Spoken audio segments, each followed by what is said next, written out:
Understanding the concept of financial statement and performance materiality has been a difficult one to comprehend. The Clarity ISAs have provided some clarification in where we should be looking at those levels, but it has had an impact on some of our audits. Understanding the concept of performance materiality remains a challenge, especially for those that have spent their lengthy career with just one number for materiality. The required additional work on estimates has added to the work.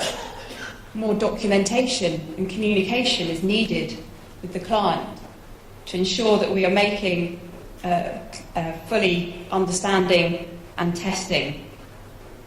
The consideration to matters such as depreciation and bad debt provisions, whilst we audited in the past, was not necessarily considered in conjunction with prior year calculations and results. There's a more rigid application within the new documentation.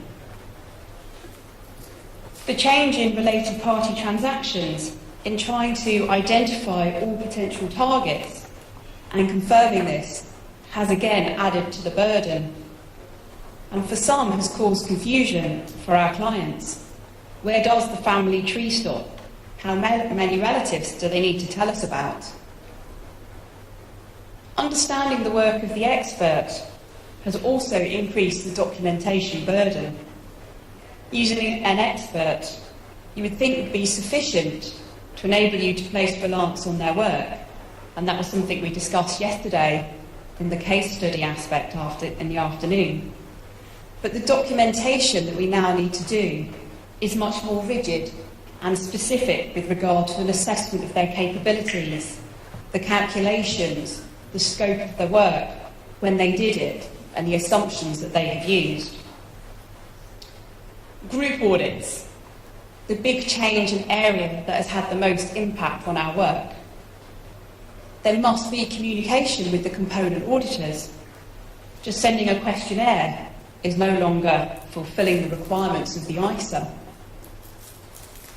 Consideration to who the auditor is and their ability and competence in undertaking that audit work is also an issue. The group audit packs that we are using, which are based on the HLB audit manual, are far more detailed and contain many more appendices than our pre-Clarity documentation did.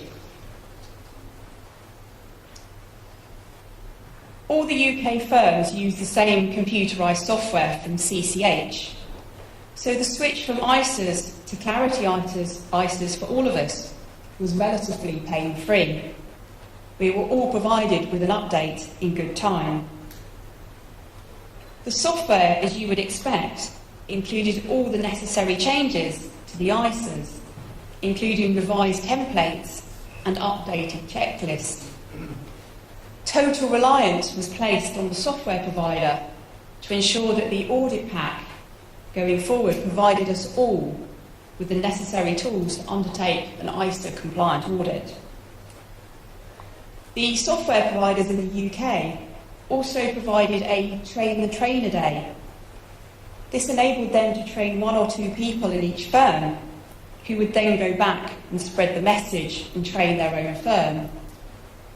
This was ideal as it enabled us also to incorporate our own firm requirements within the training. All the training was therefore fully tailored.